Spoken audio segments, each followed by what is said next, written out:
네, 안녕하십니까. 오늘은 이제 사실상 배당 기준일이 되다 보니까 오늘까지만 사실 증시는 이제 2021년이고요. 내일부터는 사실상 2022년 장이다 이렇게 생각하시면 좋겠습니다. 오늘 그 장 한마디는 신냉전 격화 군비 경쟁 수혜주 주목하자라고 말씀을 드리면서 과거에는 이제 뭐 냉전이 이제 소련과 중심이 되어 있던 공산권과 민주 진영 간의 그런 냉전이었는데요. 소련이 해체된 이후에 이 냉전이라는 말은 안 쓴 지가 오래됐어요.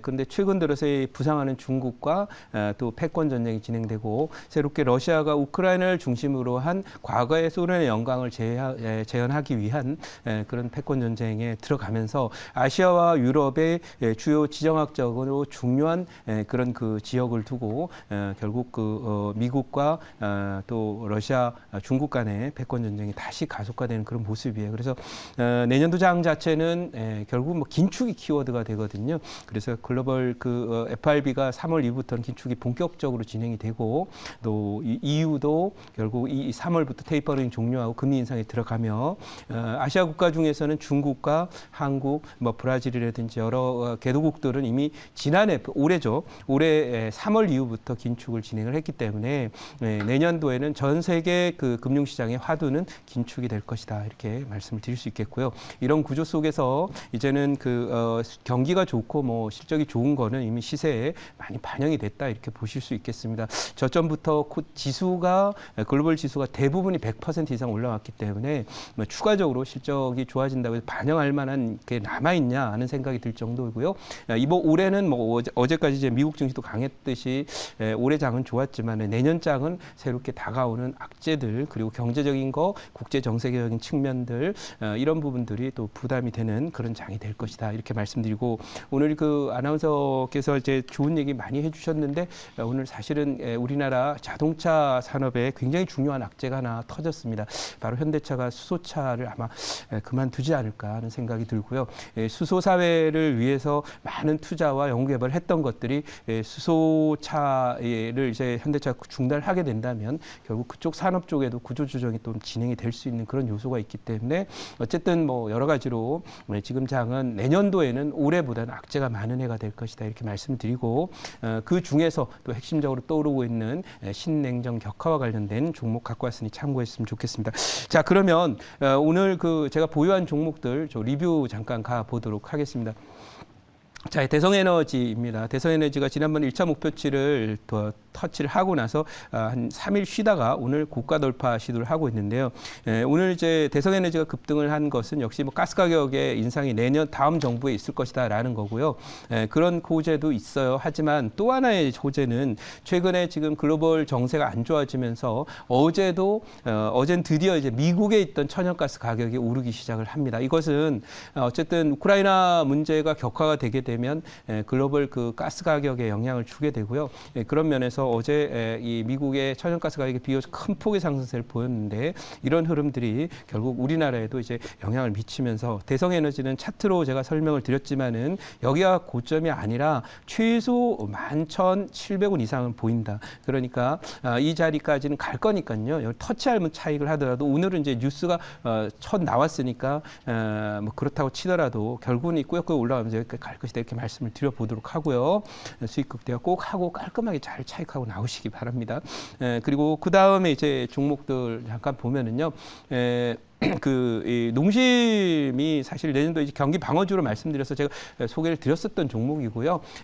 벽산 한번 보도록 하겠습니다. 이 벽산이 어제 소개를 드린 종목인데 자리가 너무 완벽한 자리에 있어요. 오늘 지금 제 포트에 있습니다만 리뷰는 안 가겠습니다만은 노루페인트가 무려 8.8%가 오르면서 내년도는 어쨌든 뭐 야당이 되든 여당이 대통령이 되시든 간에 이 주택 공급의 뭐 확대는 불가피한 그런 선택이다. 차기 정부의 최대 과제는 집값 안정, 부동산 안정이다. 그 이상을 제가 아무리 그 정책 이슈들이나 이런 우리 국가 과제를 찾아봐도 그 이상 더 핫하고 또 뜨겁고 반드시 시급하게 해결해야 될 일은 없다. 이런 관점에서 볼 때 제가 볼 때는 이 새해에 들어가면서 아마 급등이 시작될 수 있는 테마 섹터는 이쪽 섹터가 될 가능성이 상당히 높다 이렇게 보여지고 최근에 게임주들 이런 종목이 많이 올라왔지만 사실 시세를 많이 냈기 때문에 저는 뭐 무릎에 서서 어깨에 파는 사람이지 않습니까? 그렇지 철학대로 무릎에 있는 벽산인데요. 이거는 뭐 지수가 흔들리고 내일 아마 지수가 배당락 이후에 이번 주 다음 주에 지수가 좀 흔들릴 가능성이 높아요. 그러면 그렇게 그 흔들리더라도 이 종목 같은 경우는 하방 열성이 있는 종목이니만큼 흔들릴 때 뭐 쫓아가면서 사지는 않아도 좋지만은 지수 흔들릴 때를 이용해서 저가 매수 담아 놓는다면 기본적인 타겟 목표치는 한 6,000원 정도 정도까지 보이기 때문에요. 뭐 지금 가격이 3,700원이니까 내년도 장이 조금 부담스럽다라는 그런 측면을 볼 때 이렇게 탄탄한 확실한 어떤 수익을 내줄 수 있는 종목 관심 있게 보셨으면 좋겠습니다. 자, 그러면 오늘 여러분께 소개드릴 종목 소개를 할 차례고요. 현재 가격 8,970원 기록을 하고 있고요. 오늘 소개드릴 종목은 바로 휴니드라고 하는 종목입니다. 자, 이 휴니드라고 하는 종목인데요. 이 종목은 바로 아까 말씀드렸던 그런 러시아와 우크라이나 그리고 또 이 동남아 이 동아시아 쪽에서 지금 호주나 중국 또 남중국해를 둘러싼 그런 그 여러 가지 미국과 중국의 패권 전쟁이 경제적인 전쟁뿐만 아니라 소위 군사적인 어떤 충돌이나 군비 증강으로 이어지는 그런 과정에 있다라는 말씀을 드릴 수 있겠고 어제 이 종목 외에도 어제 사실은 상한가 간 종목이 하나 있어요. 퍼스텍인데요. 여기 멍청하게 있다가 바로 어제 상한가를 붙여버렸습니다. 그리고 나서 갔는데 이 퍼스텍이 상한가에 간 배경도 이 휴니드가 지금 시가총액이 한 1,000억 정도 되는데요. 이 회사가 어제 4,000억짜리 수주를 했어요. 그러면 이 작은 회사가 이 4,000억짜리 수주를 했다는 것은 뭔가 그 안에 트렌드에 큰 변화가 있지 않나라는 거를 참고로 말씀드리고 또 LIG 넥스원 같은 경우가 이제 신고가가 갔거든요. 어제 오늘도 지금 올라가고 있는 그런 모습인데요. 그런 모습이라는 것은 결국 신냉전이 본격적으로 이제 말만 되던 것이 아니라 각 국가의 군비 경쟁을 부추기면서 소위 얘기해서 이 방산이 돈이 되는 그런 시점으로 전환이 되었다라고 하는 것을 보여주는 시점이 아닐까 생각하고 차트 잠깐 설명을 드리면요. 이 종목은 어제 이제 지난번에 있었던 이 고점들을 다 넘어가서 오늘 되돌림을 하고 있는 거고요. 여기가 이제 어제 고점 자리가 우주 돌파 자리이기 때문에 한번 맞거든요. 이게 워낙 바닥에 있었기 때문에 첫 번째 상승할 때 바로 돌파하는 경우 별로 없어요. 그래서 어제 잘 눌러줬고요. 여기가 저는 뚫린다고 봅니다. 그러니까 지금의 트렌드로 봐서는 이 다음 타겟이 거의 16,000원 정도 이렇게 보이니까요. 지금 가격 대비해서 거의 막 7, 80% 수익이 날 수 있는 자리라서 벽사는 지금 이 자리에 있는 거고요. 이 종목은 여기 돌파가 되면 이제 가는 그런 그림이 될 것이다. 이렇게 말씀드리고 내년도는 어쨌든 여러 가지 뭐 지수 흐름이나 경기 흐름이나 국제 정세 흐름이나 또는 뭐 유동성 흐름이나 또 금리 흐름들, 물가 흐름들이 좋지 않기 때문에 이렇게 확실한 종목들을 찾아내는 것 그리고 또 하나는 지금까지 가지 않았던 종목들을 찾아내는 것이 중요한 포인트가 된다 이렇게 말씀을 드리도록 하고요. 휴니드 과거에 전쟁 관련주로 알려져 있었는데요. 이전에 실적까지 받쳐주는 종목이기 때문에 관심 있게 보시기 바랍니다. 자, 그럼 준비한 자료를 보면서 설명을 드리도록 하겠습니다. 자, 오늘 그 준비된 자료 휴니드라고 하는 종목 이고요. 어쨌든 과거에 뭐 빅텍이라든지 스페코 이런 종목들이 과거에 이제 뭐 전쟁 관련주 북한에서 무슨 도발을 할 때 많이 갔었는데요.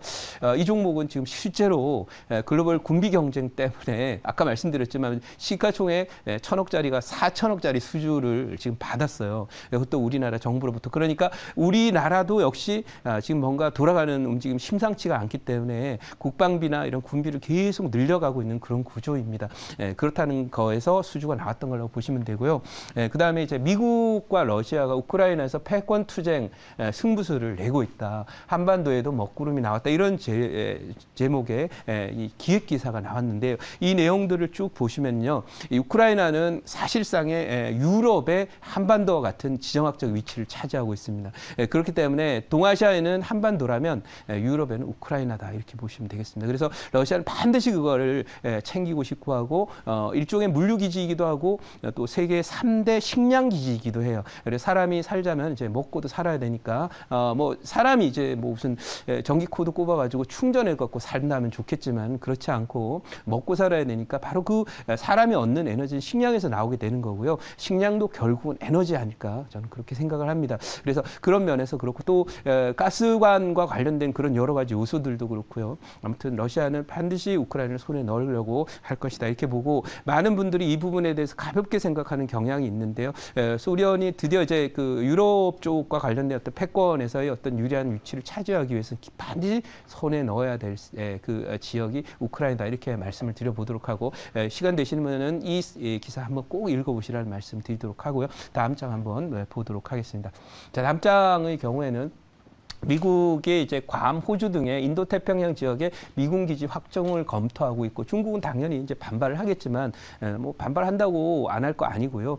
본인도 할 거다 하면서 꼭 미국이 군비 증강한다면 광분하는 그런 모습을 보이는 때가 가끔 있습니다. 그래서 이거는 사실 뭐 군비 증강을 하든지 말든지 그 나라의 사정이다 이렇게 생각할 수 있는데요. 어쨌든 이것은 뭐냐면 미국은 인도태평양 지역에서의 패권 우위를 차지해서 군비 증강에 나서는 그런 모습이고 이런 흐름들이 결국 호주나 이런 나라가 우리나라에서 자주포, 호주는 이제 대륙이라고도 부르지만은 바다로 둘러싸여 있잖아요. 굳이 뭐 누가 상륙해서 침략하지 않는다면 탱크라든지 이런 포 이런 것들 별로 필요 없는 나라임에도 불구하고 요즘에 엄청난 그 군비 증강을 하고 있고 또 지난번에 그래서 수출 계약을 했던 1조짜리 자주포뿐만 아니라 탱크라고 하는 것들을 이제 도입하기 위해서 한국과 지금 독일이 경쟁하고 있는데 상당히 한국이 유리한 걸로 이제 알려져 있습니다. 그 규모 자체가 뭐 여러분 생각하는 작은 규모가 아니라 10조를 넘을 수도 있다. 뭐 이런 얘기도 나오고 있을 정도로